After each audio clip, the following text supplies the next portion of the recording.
Minister, His Excellency Haile Mariam Desalegn, will give opening remarks and also introduce the President of Rwanda. His Excellency Prime Minister, the floor is yours.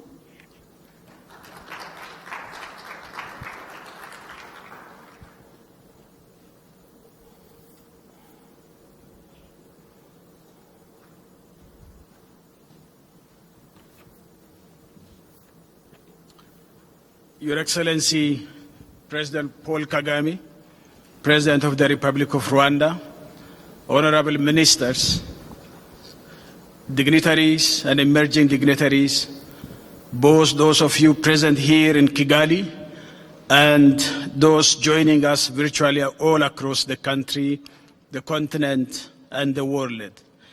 It is a distinct honor to be with you here today for this youth town hall discussion. Over the years, the AGRF town hall has become one of our hallmark sessions of the AGRF summit. It is one we look forward to as an opportunity to hear from our young people rather than simply to be present with them. The future of Africa's agriculture rests with the youth, African youth.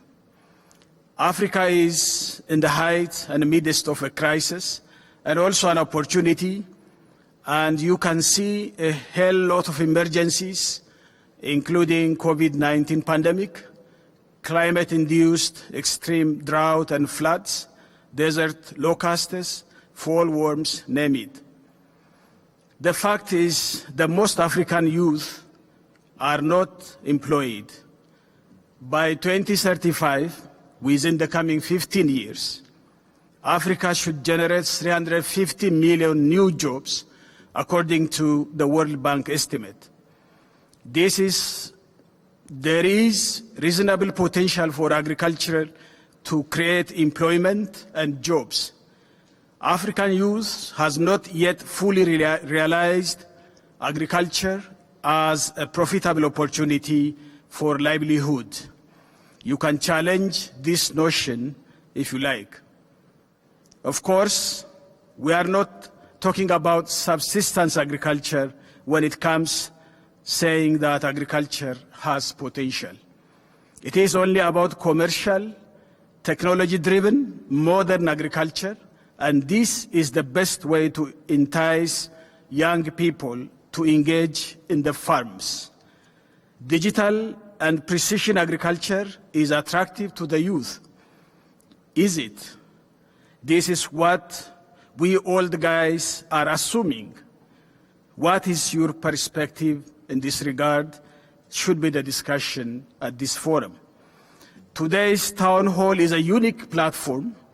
I'm sure that African youth talking to their fellow youth to bring about a new perspective, a unique perspective on the future of African agriculture and African youth employment and jobs.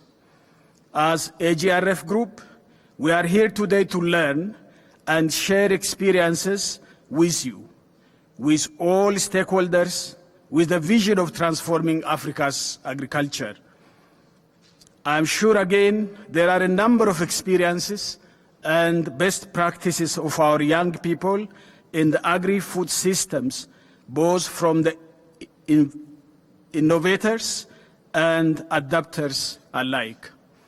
What is the biggest or binding constraints to make learning and agriculture as a career for the young as an African youth?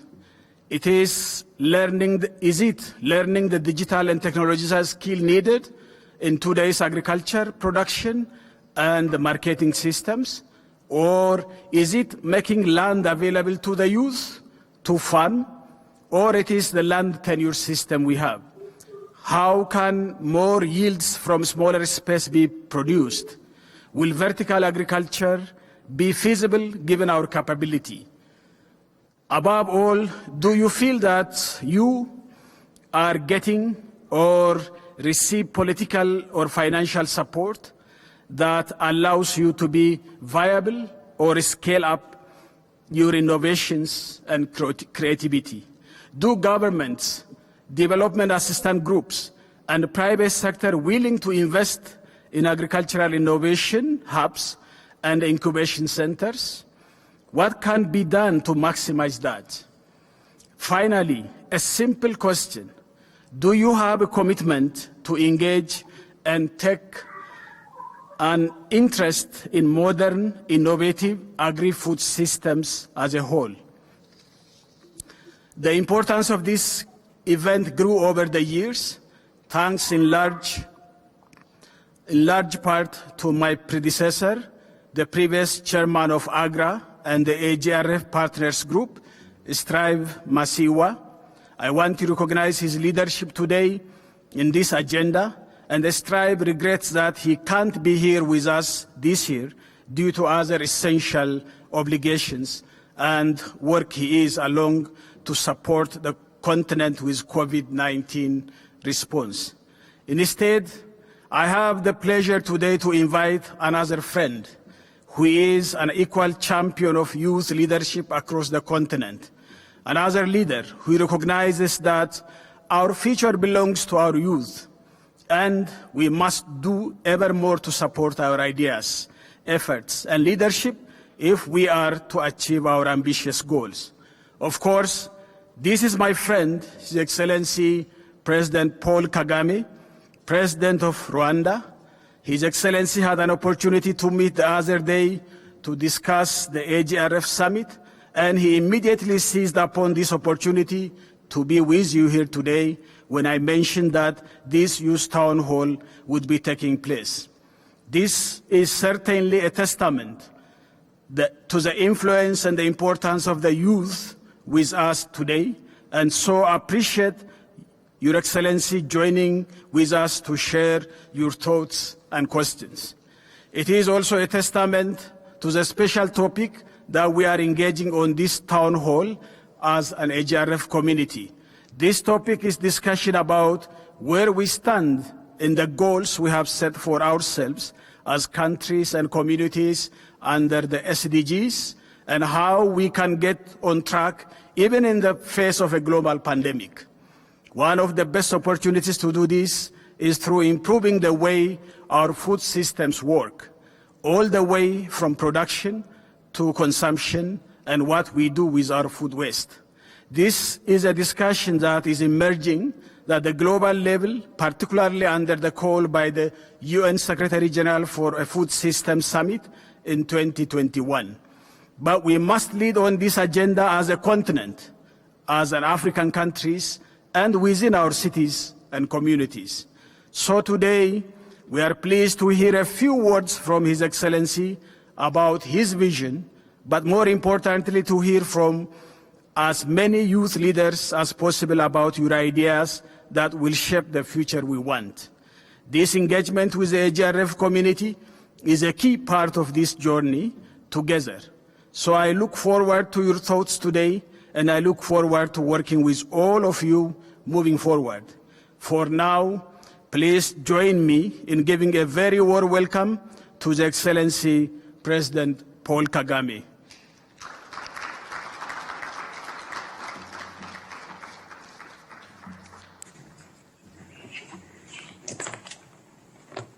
Good afternoon, my brother, Excellency Haile Mariam Desalegn, Dr. Agnes Kalibata, our moderator, Jeff Koinange, and all the town hall participants, especially the youth. I welcome you all to Rwanda to participate in this hybrid gathering, and also those joining us remotely. I thank AGR and partners for organizing these meetings and for choosing Kigali as the venue. Despite the COVID pandemic, I trust you will take time to safely enjoy your stay in Rwanda. I was invited to interact with you before your session today, and I'm very happy to join you. The potential of agriculture on our continent is vast. We need to invest more and get more out of the investments we have already made. This includes public infrastructure and value chains, particularly for the growing urban food markets that underpin prosperity in rural areas. What we need from you is the corresponding focus and innovative spirit so that agriculture can indeed serve as the basis of Africa's economic transformation. Without much ado, I thank you and look forward to discussing this further with you today. Most welcome once again.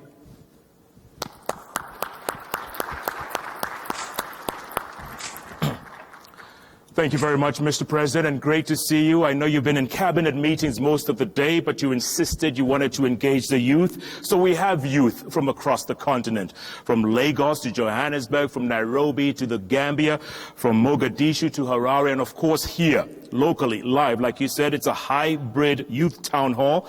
So we're all together here, and the questions from the youth. We're going to go first straight to Nairobi, where you find Nima Grace Mutemi, who has a question for President Kagame. Nima, what is your question for President Kagame?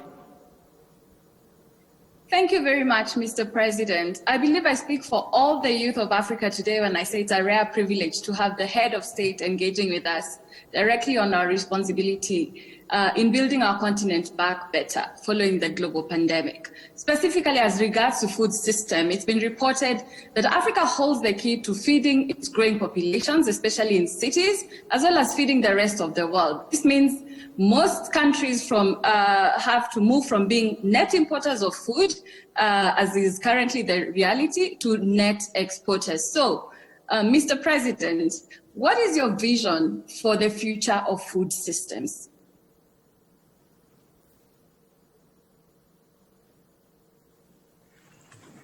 In our vision, we want to transform our agriculture from mostly subsistence to a modern, knowledge-based sector that ensures both food and nutrition security and also creates value and contributes to our economy.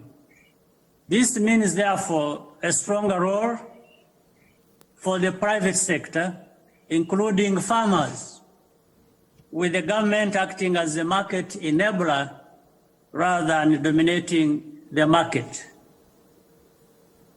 And increased profits will come from higher yields and higher value agricultural commodities such as horticulture, poultry, pork, and fisheries, just to mention a few. So our vision brings all that together, and the rest is for our people to do. Absolutely. The rest is for our people to do. Mr. President, we have a question all the way from Johannesburg. Mashiri Zvarimwa is an agribusiness and digital innovation expert. Mashiri, over to you. What's your question for President Kagame? Thank you very much, Jeff, and good afternoon, Your Excellency. Mr. President, youth are the future of African food systems. What can you do to help us build this future together?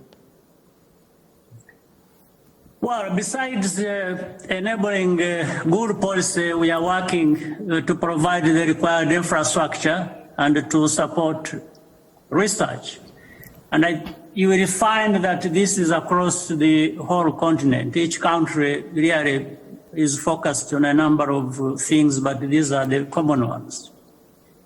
We have put in place social protection and emergency response measures, especially for climate change adaptation, and increased access to finance for farmers. In Rwanda, particularly, we have partnered with the Howard Buffett Foundation to establish the Rwanda Institute for Conservation Agriculture, which is educating a new generation of agriculture entrepreneurs in the latest sustainable farming practices. Rwanda has also facilitated the establishment of a youth platform, the Rwanda Youth in Agribusiness Forum. And some of you are here today, which targets opportunities in the agricultural sector domestically and regionally. All right, Mr. President, thank you so much. Thanks, Mashiri, for that question. Mr. President, I know you're busy. You have to go back to your cabinet meeting, but I'm sure you have a challenge to the youth right now. What is it you want that you're challenging them going forward? What would you want them to know going forward?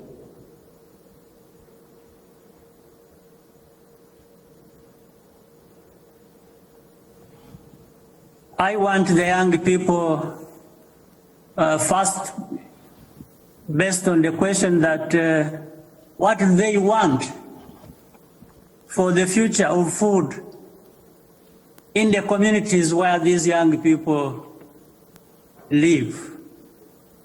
And how will they lead everyone, lead us there where they want us to be? I think the youth must be challenging themselves to think about these particular questions. What do they want themselves in the future of food in our communities? But secondly, what do they want, or what do they see as their role to lead these communities, to lead the people of Africa in that place where we want to be? Those are the two aspects I would want to leave with the young people to think about and challenge themselves. But we shall work together. It's the young, it's the old working together to achieve all this. Absolutely. Two good questions, Mr. President. We're going to be pondering that in the next couple of hours. We will beg your leave, Mr. President, and also former Prime Minister of Ethiopia, as we think about those two questions. Folks from around the continent, what do you want? And most especially, how will you lead us to where you want us to be? Mr. President, thank you for your time. We really appreciate it. The youth now will engage for the next couple of hours in this historic town hall meeting. Thank you, sir. Thank you, Jeff. I wish you all the best for the work you have before you today. Thank you. Thank you, sir. All right, Prime Minister, anytime you wish. It's good. Thank you, everybody. Yeah, round of applause. Thank you. Thank you.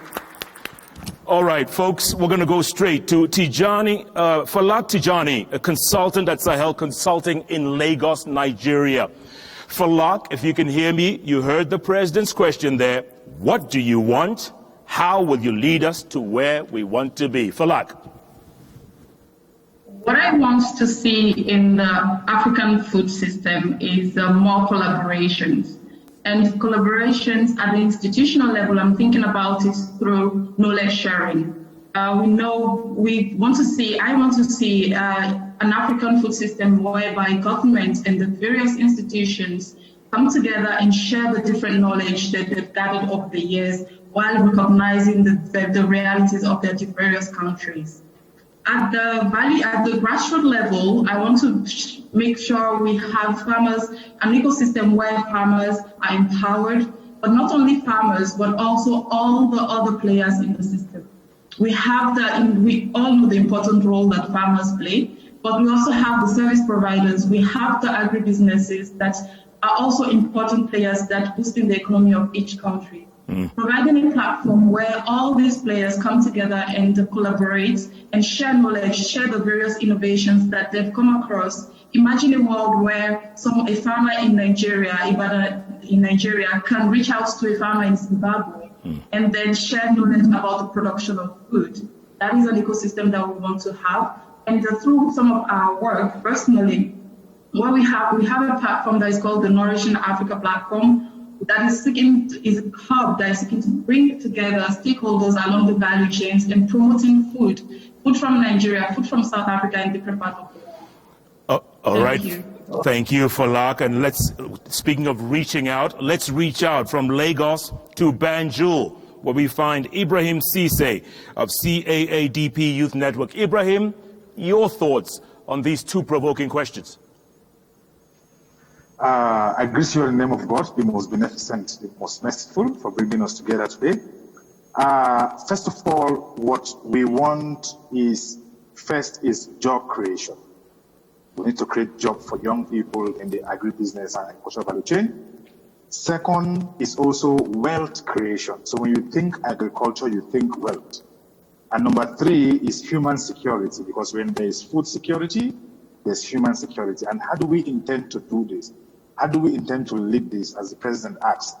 The president himself is a champion of the Comprehensive Africa Agricultural Development Program, which we run the youth network. So what we want to do is, we realized that in 2011, the African Union Head of State met in Malabo to reduce youth unemployment by 2% every year from 2011 to date, but that has not happened.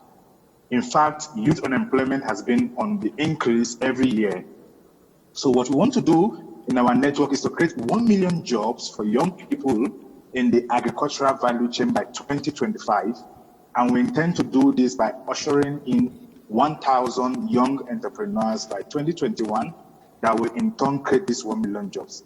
How do we intend to get there? We intend to get there through farm. It's not the physical farm. F stands for finance, innovative financing, especially for young women in agriculture. A stands for access to land, access to technology, and also access to renewable energy. And then R stands for renewable energies that are transferable and also affordable. M is market and mobility. This is because the human mind is a living farm, and what young people need to do is to cultivate the right ideas and harvest success for the Africa we want by 2063. Shalom. Excellent, Ibrahim. Finance, access, renewable energy, and markets. Farm, very well put. Okay, we're going to come back to Kigali, live here at the Convention Center, where we find Emmanuel Ndayizige, right? Ndayizige. He's chairman of youth company Horticulture in Reality Corporation, or HORECO. Emmanuel, your thoughts?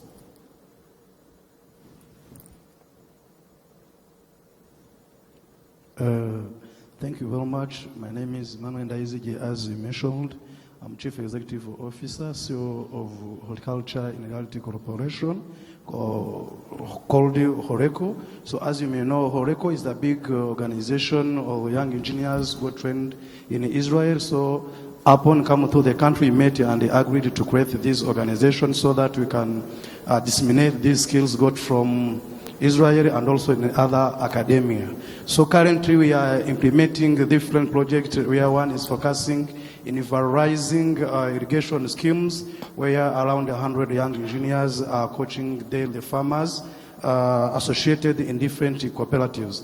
Most importantly, we are partnering also with the AGRA, Alliance for Agri Revolution, in the project of producing potato seeds where around 20 hectares are seasonally used to produce pre-basic and basic seeds. So if really I tackle about the challenges that we are facing, which can be the opportunities for the entrepreneurs who are in my country, Rwanda, and also in Africa, I would like first of all talk about the seed availability and distribution. In Rwanda, we have a proverb says, umwana apfira mwiterura, which means if you are not caring about our kids in their childhood, really we are destroying their future. as well as in crops. If you are not starting from the seeds, good seeds, we are not having a good production. So you can't imagine how much quantities that we are importing from abroad, and really it is opportunities for the entrepreneurs in Africa who can use those opportunities to produce the seeds while importing them from abroad.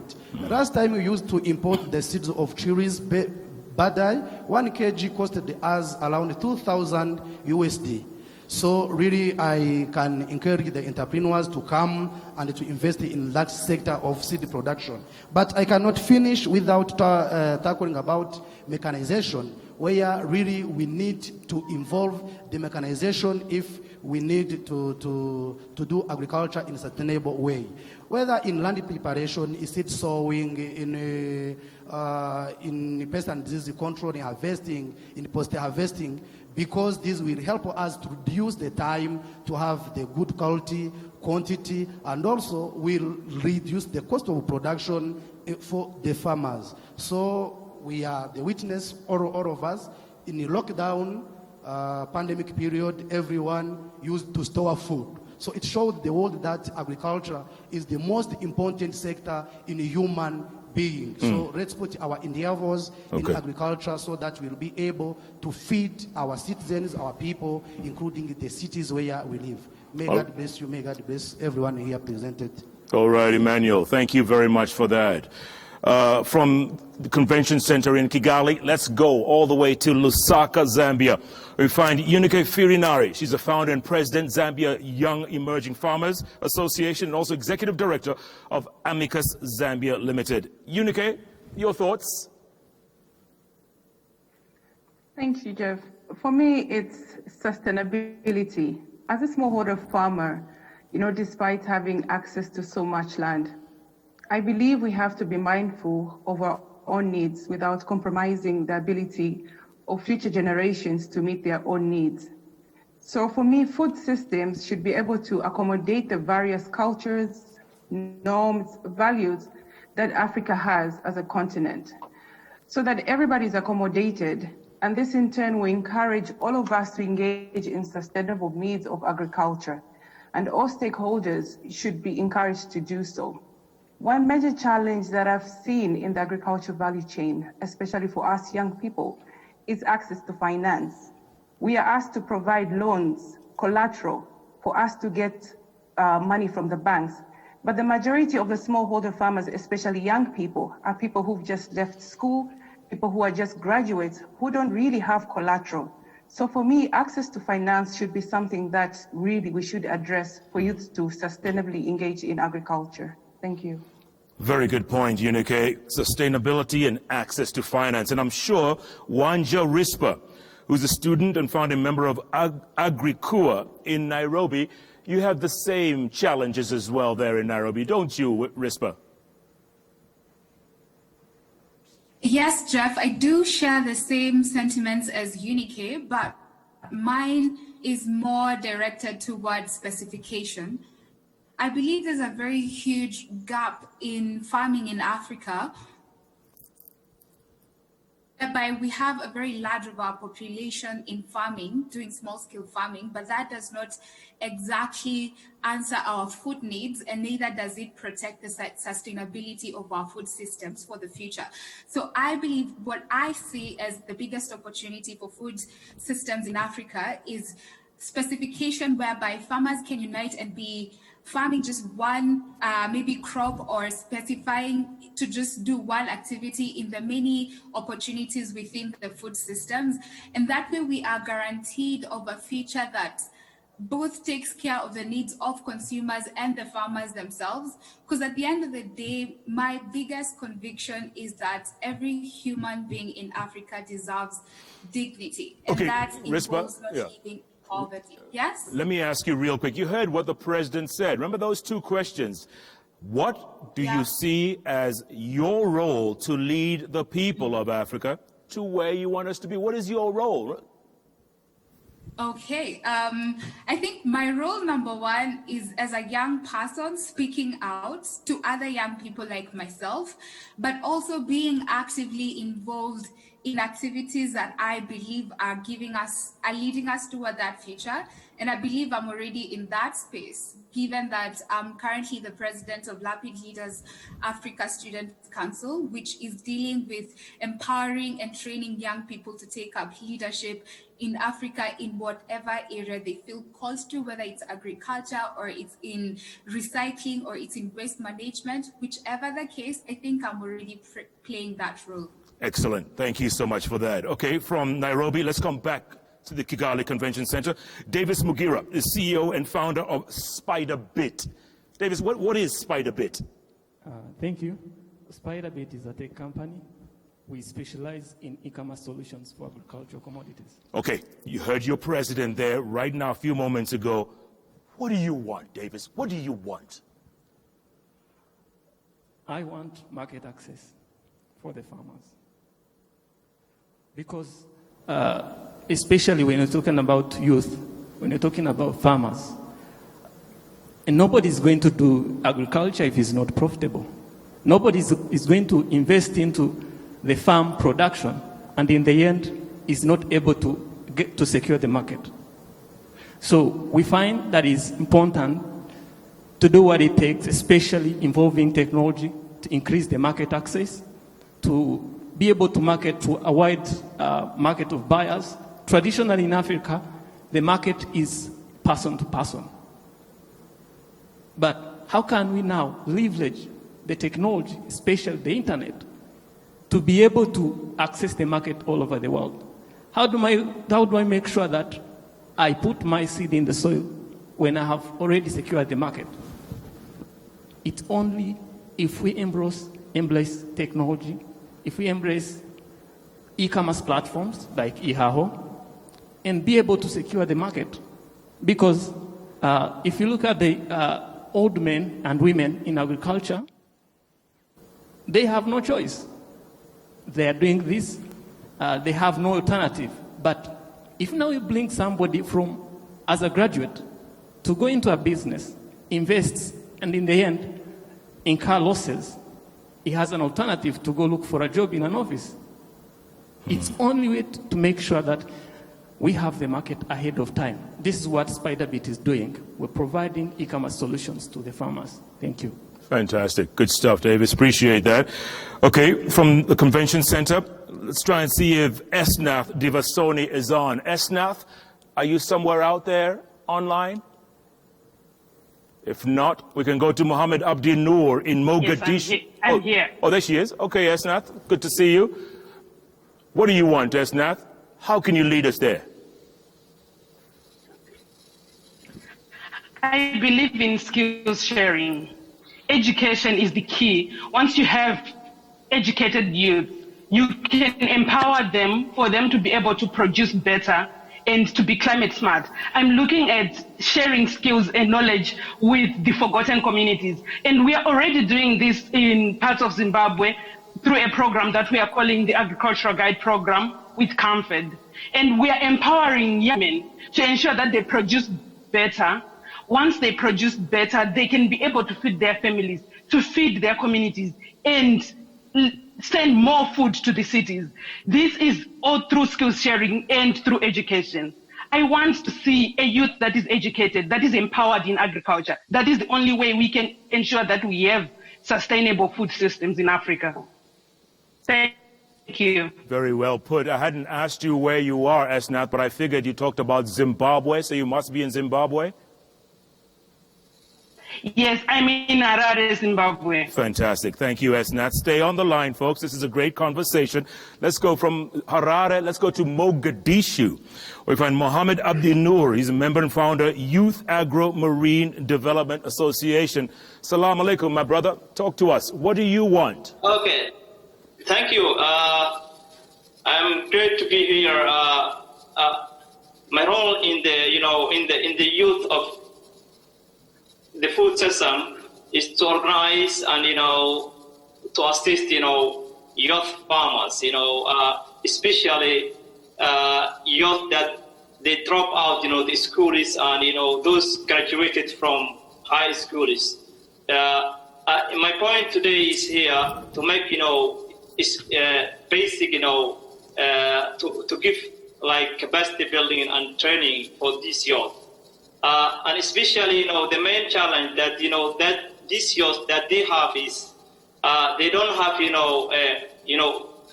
organization or assisting, centers, to organize youth and to give, assistance, and then to make like, centers that they can get, education, that they can apply, for their home cities.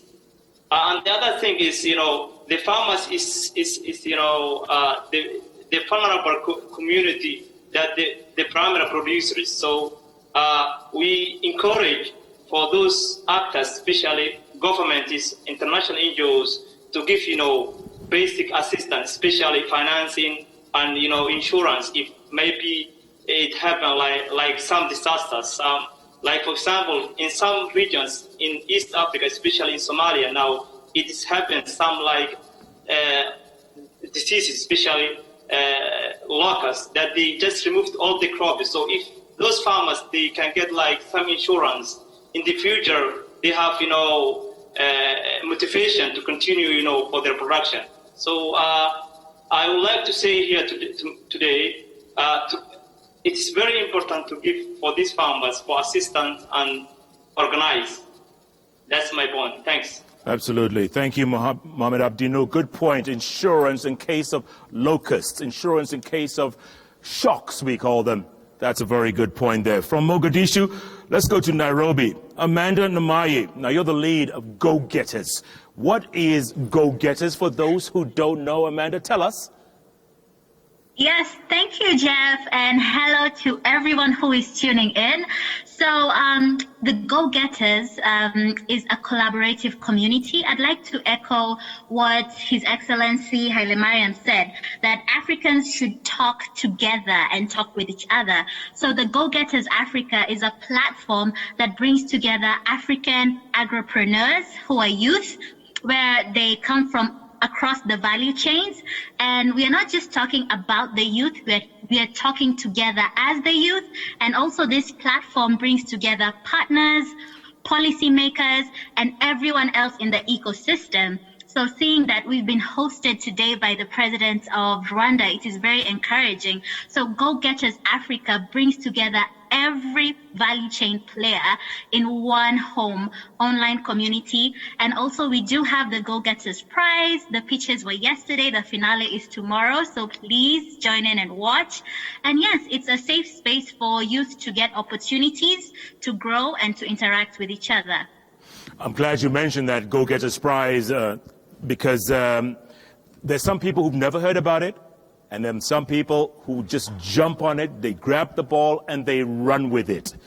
You've seen some of the entries there. What's the potential like across the continent with these young people you're engaging with? What's the potential? There's great potential. Actually, I'd like to quote Winston Churchill, never let a crisis go to waste. So we could see from the pictures yesterday that there were some innovations that came up during the COVID-19 storm. And it was exciting to see how, as youth, we are thinking outside the box. We are not being contained by any situation, be it COVID, be it drought, be it locusts. As youth, we are agile, we're thinking on our feet. So there's a lot of potential. There are lots of industries that we saw, innovation, ICT, finance, coming together to bolster the agriculture sector. So it is really exciting to see the youth take up the ball, as you say. So yes, please, the finale is tomorrow. You will see more. Yes. Fantastic. Thanks, Amanda Namayi. She's the lead at Go Getters Africa. Let's come back to the Kigali Convention Center, where we find our very own Etienne Niyigaba. Now, he's a Youth Engagement in Agriculture Network. Etienne, your thoughts?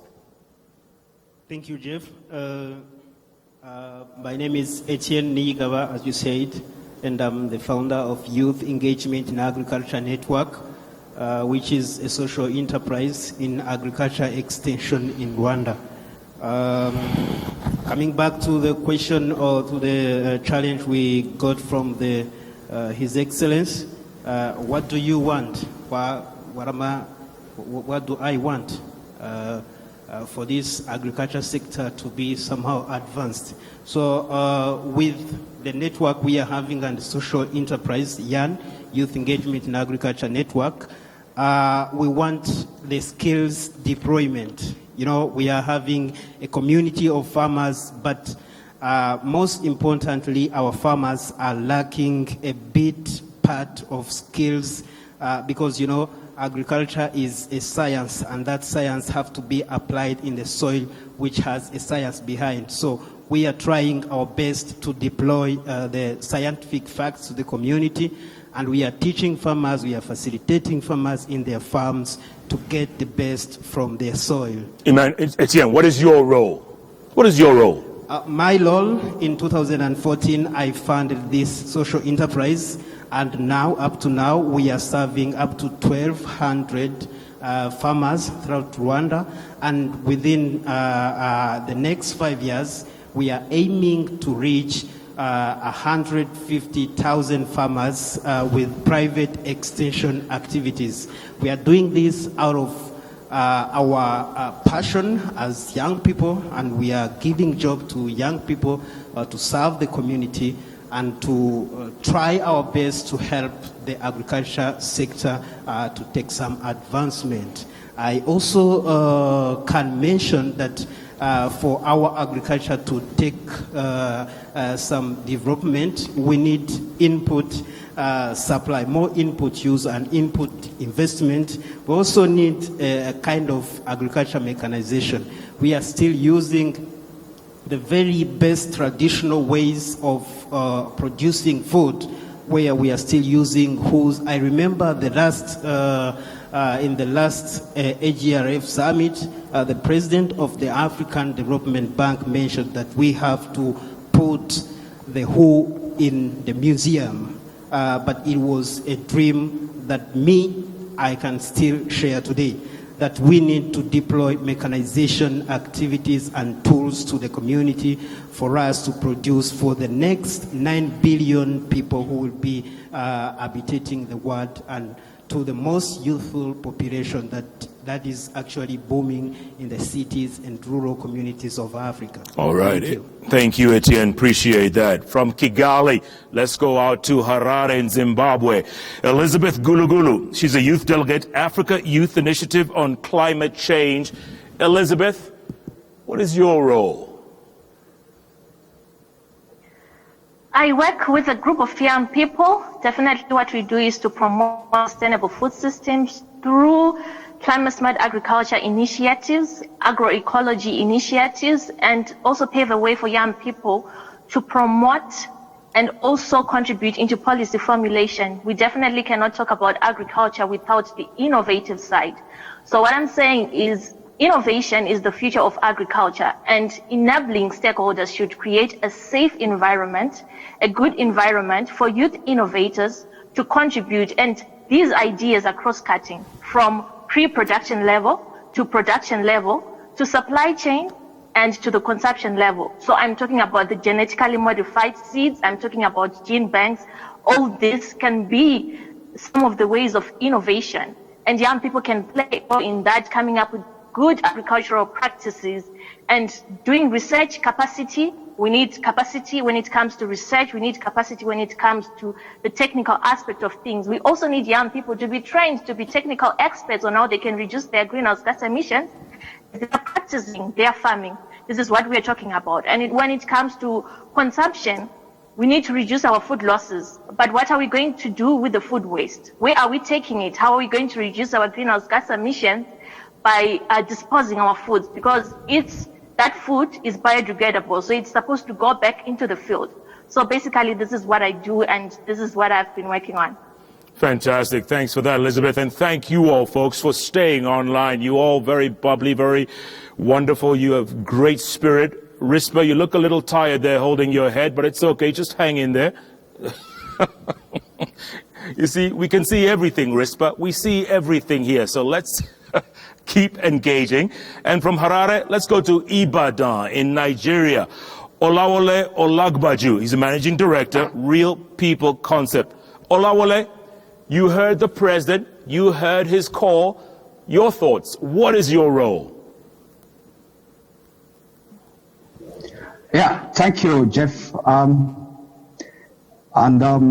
We also appreciate His Excellency for that great thought-provoking speech he made. Now, for me, I looked at the gap that exists in the industry where I operate.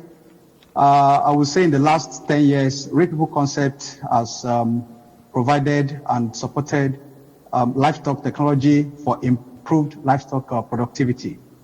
And in recent time, because of the failure of artificial insemination in the cattle breed improvement program of the federal government, this has really dampened the spirit of a lot of cattle farmers, that want to improve on the breed of their cattle. Our cattle gives like 2 liters of milk on the average per day.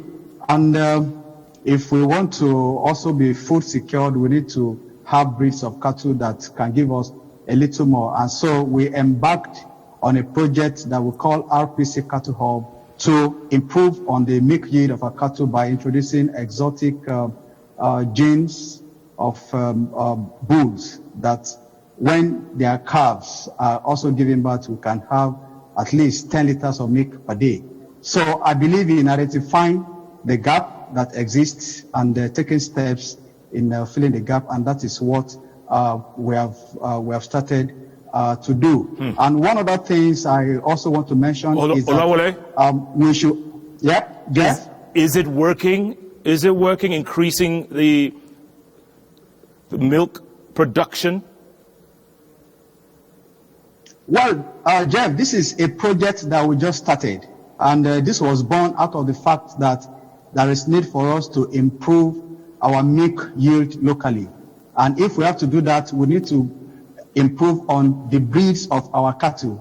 And that is what we are doing by introducing exotic genes to our cattle for this improvement program. Jeff. Okay. From Nigeria, let's go back to Zimbabwe, in Bindura, to be precise. Jessica Muzabindo at Bindura University of Science and Education. Jessica, your thoughts? Oh, okay, my thought. Thank you, Jeff. My thought, I think that my role as someone who's coming from a university, I have finished my master's degree in food security and sustainable agriculture. I believe that as a holder of a master's degree, I should ensure on capacity building, sharing knowledge to young farmers out there so that they can be able to be resilient in face of climate change or maybe climate adaptation. So I need to teach them skills on how they can adapt and how can they also have value addition for their resources which they can have. For instance, we have farmers who engage into beekeeping. We can only not get honey from those from that product. There are many benefits which can come from beekeeping. Hence, if we capacitate our farmers, teaching them how they can value do value addition on beekeeping, the value chain which comes along. We also know that instead of just doing it as a subsistence for their well-being and livelihoods, they can also do that as a commercializing, which can also improve in their livelihoods, bringing income to their families. So I believe that as well, we can teach them more technology, which is advanced, which they can produce more honey or more. Some of our farmers, we've noted that they engage into they harvest edible insects, but you see that those insects, they are available seasonally. So it means that they need to be taught on preservation of those insects such that they can still have them during the period when they are not available. So my point is like, I believe my role is to engage them and link them with organizations. We can help them to with finances, since some of them, they cannot produce much because of lack of finances. So I believe, like, as a youth, I should help those, I should help them to link them with supporters, which can help them market and also market their product. All right, Jessica, thank you so much for that. From Bindura in Zimbabwe, let's come back to the Kigali Convention Center. I'm going to open the floor. 3 gentlemen have spoken from the floor. I need a lady to speak because we all know the backbone of agriculture in Africa is women. Is there a woman who would like to contribute anything? On the floor here, live. No pressure.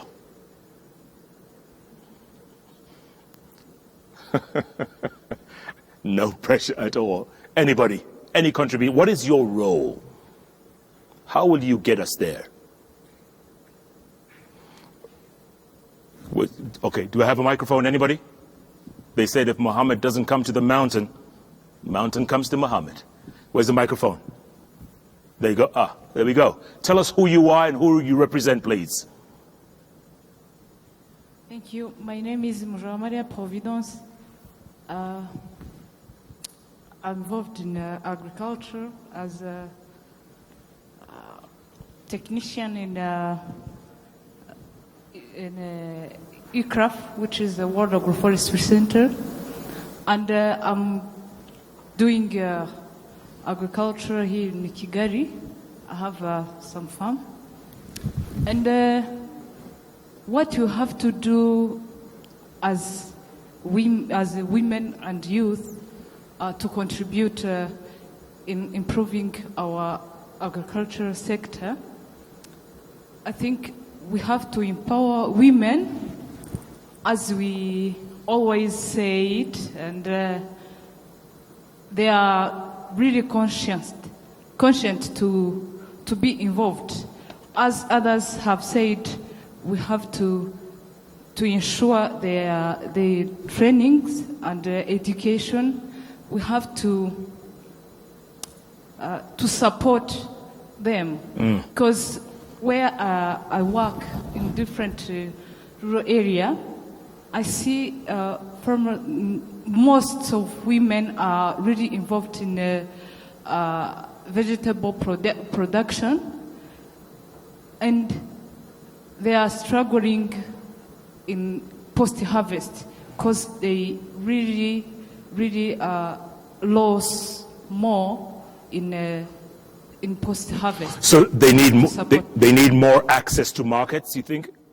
Sorry? They need transportation to the market? Transportation manner. Yeah, okay. They have to be really trained on post-harvest, on transport, right, and to access those particular markets.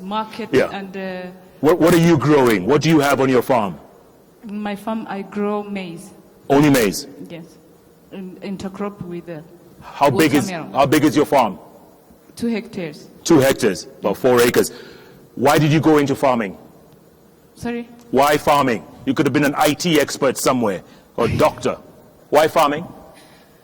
I make farming because I really like it, and I want to contribute to food security and to make agriculture sector more really strong.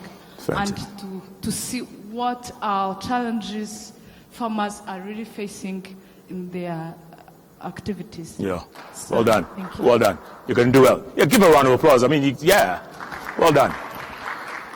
Very good. Folks, I'm going to come back to you online, and Ife and Olivier, I haven't forgotten you, okay? So, don't worry. Is there anyone who hasn't said anything before I ask one question, then we can wrap things up very shortly? Anyone who hasn't contributed? Did I miss anyone out? I hate missing people out. So many names. All right. I haven't. Ify, I haven't forgotten you. Olivier, I will come to you, okay? Don't worry. Before I do that, let me throw a question to everyone around the room, okay? And it's real quick. It's real quick. And again, we'll start with you, Nima Grace Mutemi, at the board chair of 4H Foundation in Kenya. If you had one wish, this is a wish list, and don't take too much time, but if you had a wish list, Nima Grace, what would it be? Jeff, that's a very tough question. But top of my wish list would be engaging young people in decision making. And this means, young people ends at 25, according to the universal definition. And in Africa, we go up to 35. If those people are not being engaged in decision making at the farm level, cooperative boards and farm associations, trade unions, then we are missing the point, because we are representing the majority of the African population. All right. Mashiri, your wish list. What would be top of your wish list? Mashiri Zvarimwa. Yes, Jeff. So my wish list is to see a strong establishment of the ecosystem of innovative entrepreneurs or agripreneurs in Africa. So yeah, that's straight to the point. A very strong ecosystem of innovative entrepreneurs. Good point. Thank you. Falak Tijani, top of your wish list. Yes, I think I'll piggyback off Mashiri. Is a strong ecosystem of young entrepreneurs in Africa that have where the government provides them an enabling environment as well to operate in the agricultural space. Ibrahim Cisse, what would you wish for if you had one wish?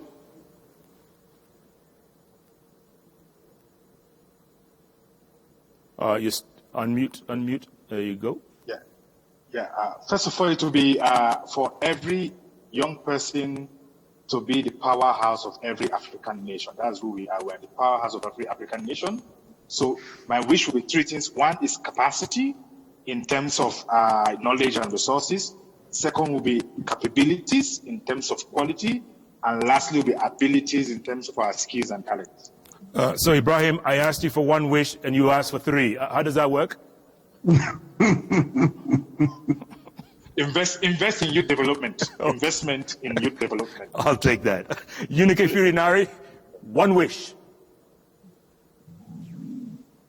Predictable markets. As a smallholder farmer, it's very difficult to grow crops without knowing how the market is out there. And I think it runs through the entire value chain. So for me, access to markets and predictable markets works for me. Very good. Works for me too. Wanjo Risper, one wish. Unmute. If I were to pick just one thing out of my many wishes, I would go with an open market in Africa. Our borders open to each other and we trade with one another, because I believe we have a large enough population to consume what we produce and to encourage as much farming within our continent as possible. Absolutely. Esnath Divasoni, one wish could be your command or our command. Esnath? My one wish is on women empowerment. If we empower the rural population, especially the rural women who are at the backbone of food production in the rural communities, we can get to where we want. So my wish is for empowerment of all rural women, especially the youth. I'm with you there 100%, Esnath. Thank you so much for that. Mohammed Abdinur in Mogadishu, your one wish. My first priority wish is to organize, and assist youth, both, those who dropped out and, those who graduated, to give training and capacity building, and then to get strong, skills and knowledge, to affect the food security. Skills and knowledge, very important. Thank you, Mohammed. Amanda Namai, go-getters, go get them, your one wish. Yes, let me go get them with my one wish would be Pan-African collaboration amongst the youth in agriculture. And that is the core and what sits at the heart of the Go Getters Africa community. Yes. Pan-African collaboration, very good. Elizabeth Gulugulu, one wish. My wish is to have a generation of young people that are capacitated, young African minds that can negotiate for our natural resources, understand sustainable food systems and food security itself. That's my own wish. Excellent. Olawole Olagbaju, your one wish other than cows producing more than 2 liters? Yeah, Jeff, my wish is actually to see a resilient food system that is sustainable, that enhances the elder living and the prosperity of the African people. Resilient food system, fantastic, well put. Jessica Muzamindo, your one wish. My wish is for resources availability, especially finance, to our young youths, to the most vulnerable, who have the knowledge but they don't have the capacity to do that because they have limited finances. Very well put. Thank you all. Stay on, because we're going to get some summations. And we're going to start ladies first. Ife Umuna, she's a program lead at Nourishing Africa. Ife, give us your summation going forward. And keep in mind the questions the president asked. What is your role? What do you want? Ife, go ahead. Hi, Jeff. So to answer the question first, I think for me, what I want to see is youth at the helm of the conversations, having a seat at the table and not the back seats in front, discussing what we need for us to move forward. I think it's important that we are part of the conversation when policies are set that affect us directly.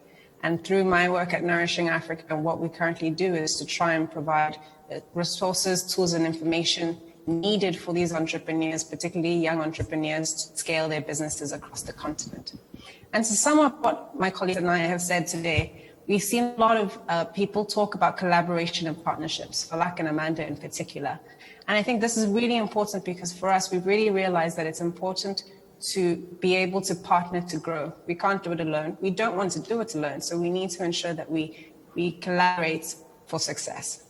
Another idea that's been passed around through various of my colleagues is the idea of sustainability. Oftentimes we see that we do things for X amount of time and thereafter it doesn't continue. We need to find ways that whatever it is we're doing, we move forward in a sustainable manner. And this also ties into education, skills transfers, and capacity building. Oftentimes we see that certain amounts of people have the skills needed to perform the duties needed to be while others don't. And for us to all grow and for us to all move forward together, we need to ensure that we all have the same skills, and we might have different skills, but we know each other, and that's when the collaboration comes back in. And lastly, for me, we need to think about agriculture and food as agri-businesses. The emphasis is on business. Oftentimes people really talk about agriculture as a hobby or as something you do on the side, and that to me is unacceptable. If you want to be everybody wants to be in a sector that is profitable, that is thriving, that's exciting. So we need to treat this as a business. We need to ensure that whatever we're doing makes market sense and that we do so sustainably. Ife, it would be unfair if I left you out of my wish list. So what would be your one wish, Ife? I wish for gender equity. I really want women to be seen as equal partners, equal access across the board, particularly in the sector, because when you feed and educate and provide access to women, you're doing so for so many other people. Absolutely. Well put, Ife. Well put. Olivier Muvandimwe. He's a program manager, Rwanda Youth in Agribusiness Forum. Olivier, your thoughts? Yes. Thank you very much, Jeff. Complementing to the wish of all participants here, I would say that everything which has been spoken is very right. And if it is done rightly, it can contribute to the transformation of agriculture from subsistence to productive and market-oriented, as our Excellency wishes for the country or for the world to prosper into the very chain development. Actually, I can sum up all of this by saying that our agriculture need empower the youth. Empower the youth who bring innovation to increase productivity and of course bring the system of resilience to cope with any incidents which can come in our way to stop our progress toward productivity.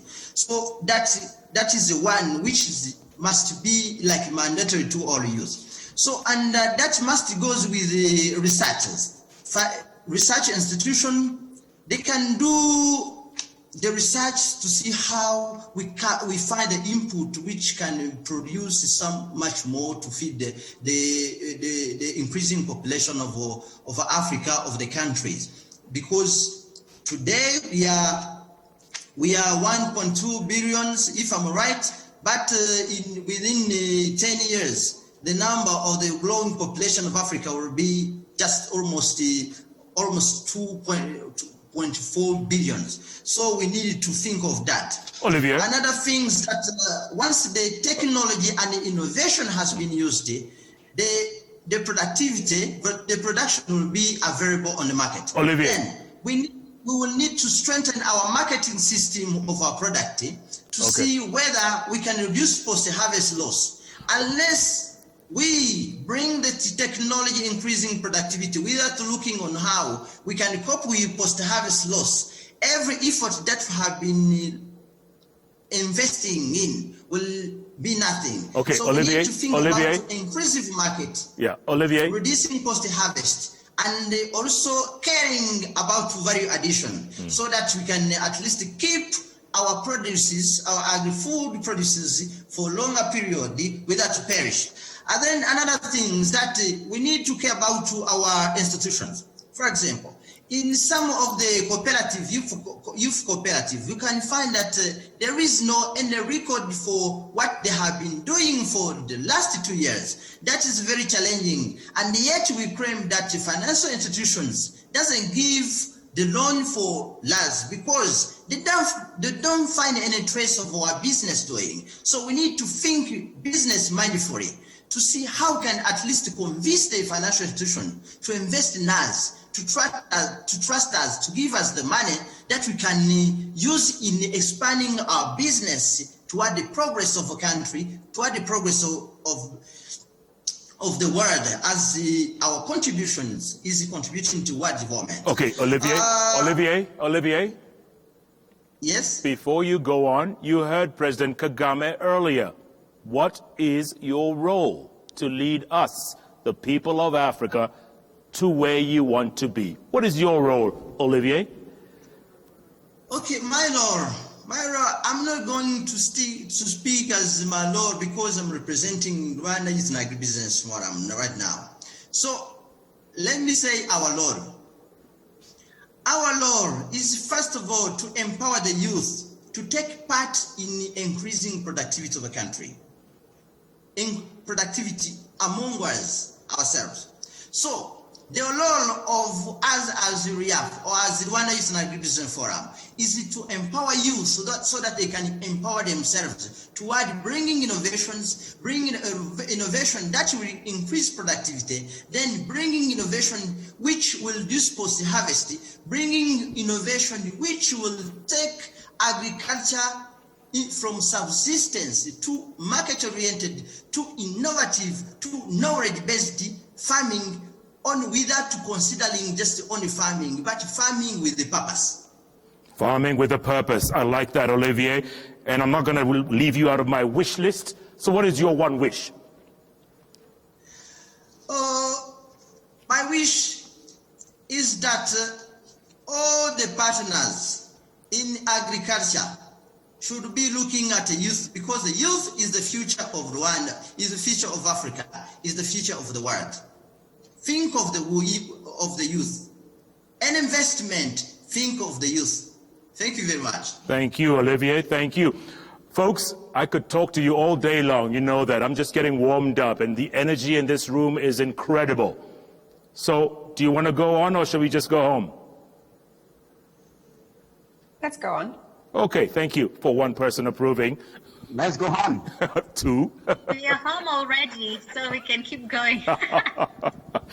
Well done. All right.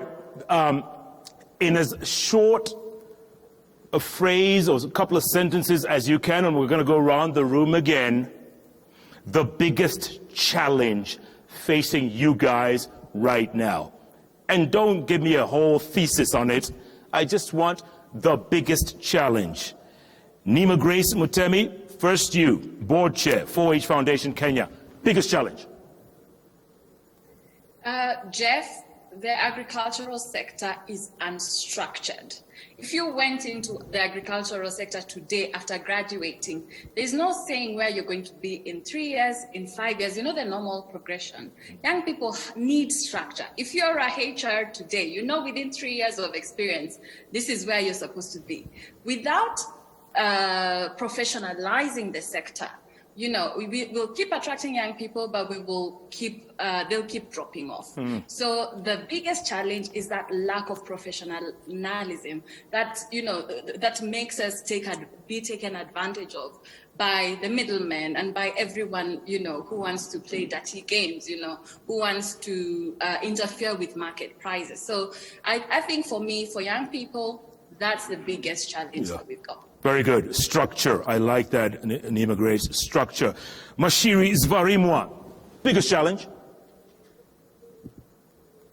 Yes, Jeff. For me, the biggest challenge is resources in all their form and shape, because resources can be financial, can be land, can be access to technology or markets, but really, in one word, it's resources. Falak Tijani. Biggest challenge? Biggest challenge for me will be lack of information. As a consultant, as Sahel Consulting, what we do is we provide ecosystem solutions, we conduct research, and to provide strategies to develop different organizations, from governments to development organizations to private sector actors. And having access to information is one of the biggest challenges that we are facing. As with information is power. The information we can inform policy development, we can develop strategy for different organizations, farmers, private sector organizations. So my biggest challenge would be lack of information. Information is power. How true, Falak. Thank you for that. Ibrahim Cisse in the Gambia. Biggest challenge? Biggest challenge is lack of vision and also lack of organization. So young people, we want to get it now and then, which is practically impossible.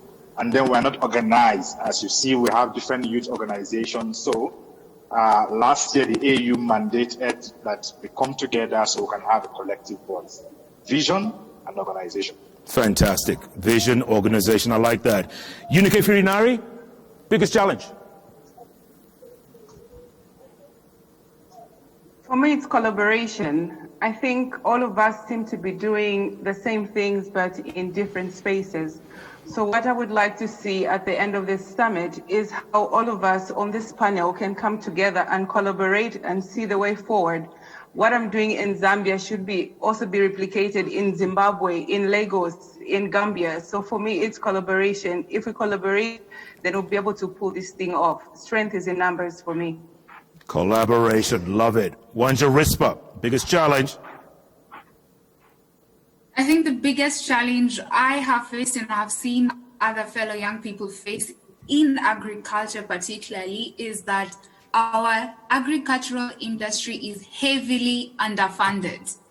And this is so terrible given that our country is heavily reliant on agriculture, yet for the past 4 years, the budget has been reducing every single year. So I do not understand how you want to incentivize young people to come into agriculture on one hand, yet on the other hand, you take away from them even the basic funding that should be sustaining the industry itself. Absolutely. Good point there. Funding. Mohammed Abdil Nur, biggest challenge? The big challenge that I've made is lack of finance and lack of insurance is the big problem that we have now in our farmers. Because we have some stories like, as I told before, some farmers, they lost, their crops in like 1 day. So it comes like locusts and they destroy all the crops. So and they don't have motivated, to recover, for their production. So lack of finance and lack of insurance is the main challenge that we have now. Something tells me Mohammed is in the insurance business. That's like the third time he's mentioned insurance, but maybe that's just me. Amanda Namai, your biggest challenge. That was funny, Jeff. So I will be succinct and concise. To me, what the greatest challenge I see is lack of a conducive enabling environment in the agriculture sector. Yeah. Lack of a conducive and enabling environment. Nice. Correct. Elizabeth Gulugulu? Yes, I think the biggest challenge is youth engagement by their respective governments. By engagement, I'm not only talking about having youth being invited to a certain meeting. That is actually the first step, not the end step. So after you invite youth to meetings, we now need to come up with sustainable solutions to continuously engage with youth so that they can actually add value to the government projects, and also the government should actually also add value to the projects that the youth are doing. Thank you. All right. I just noticed that Divine Intiokam has joined us. He's a Managing Director, Climate Smart Agriculture Youth Network. Divine, if you can hear me, unmute and tell me where you are located. Yeah, good afternoon. Yes, Divine, go ahead. It's a big pleasure indeed to be part of this. Where are you? I mean, after hearing all over my colleagues, I've been able to say it's very interesting. I think one of the major issues we have to take into consideration when we talk about food systems, we actually have to ensure the food systems are nutritious and affordable as well, and that the access farm to market should be something very considerable for us to look into as well. And then I equally feel that the one key message here I would actually share is we need to collaborate at all levels, from policy right up to rural youth, in ensuring that the results are somehow sustainable for the upcoming future we have generation. Divine Ntiokam in Niger. Good to talk to you. SNAF, I think I left you out earlier on. Did I leave you out, SNAF? Biggest challenge? The biggest challenge is financial resources. Yeah. Because people are failing to produce well enough because they don't have the financial capability to do so. Yep. Resources, funding, all that. Olawale, Olabaju, biggest challenge? Yes. Yeah, Jeff, the biggest challenge I've seen is the image of farmers being projected. That is that of poverty and suffering. That has created a kind of a mental information in the mind of youth that agriculture is about poverty and suffering. So I think we need to begin to project agriculture in a prosperous manner, because there is actually prosperity in agriculture. Jeff. Absolutely. Thank you for that. Jessica Muzamindo, biggest challenge? I think the biggest challenge lies in we have the knowledge, but we don't have the resources, either money, land, or what. So at the same time, you end up saying you want to be employed, working for someone, but at the end of the day, you are unemployed because you have a lack of valid experience which they want. So I feel that's where the greatest challenge lies. Absolutely. Ifi, Umuna, you must have challenges too. What is the biggest challenge according to you, Ifi? I think we need to generate our own data. We can't rely on other countries or institutions, international institutions like the FAO to generate our data. We need to do it ourselves. We need to do it locally, and we need it to be easily accessible to all of us. Absolutely. Our own data to tell our own stories. Olivier Muvandimwe, biggest challenge? Okay, thank you very much, Jeff. The biggest challenge that our youth has is the capacity to bring innovations, because they are not empowered. Capacity of increasing productivity, capacity of financial literacy. Then that is the first challenge. The second challenge is about cash. Yep. Cash for investment, cash to invest. But however, I can challenge my colleagues youth. We need to open our own senses and look around ourselves and see all the challenges around us that can be opportunities. Absolutely. Whenever we have the open sense and find the challenges around us as opportunities, we are in the way of productivity. We are in the way of transforming our food system. Thank you very much. Out of challenges, we can get opportunities. Thank you very much, Olivier. And thank you, all our virtual guests from across the continent, from Lagos to Banjul, from Harare to Nairobi to Mogadishu to Niger, and points in between. Thank you so much. Don't go away. I'd like us to do a, what is it, virtual selfie or whatever they call that. So don't go away. Stay with us. And our live audience here at the Kigali Convention Center, thank you so much for your time. You guys have been great. Give yourselves a round of applause, everybody. Go on. You can do that.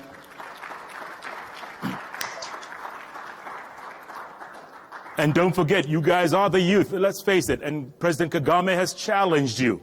2 simple questions. What do you want? And how will you lead us to where you want us to be? In other words, what is your role? What is your role? Think about that going forward in your respective countries and keep spreading the word. You guys know the hashtags. We've got several. Hashtag Feed the Cities, hashtag Grow the Continent, hashtag Virtual Summit, hashtag AGRF 2020, hashtag Youth Town Hall. The handles are AGRF and also AGRA. And you can copy me in if you want at Koinange Jeff. It's been a pleasure, folks. Thanks so much for your time. Thank you all, live audience in Kigali. It's been a fantastic youth town hall. And thank you for tuning in. And keep tweeting, keep questioning, keep sending us messages. That's why we're here. Thank you for your time. Goodbye from Kigali.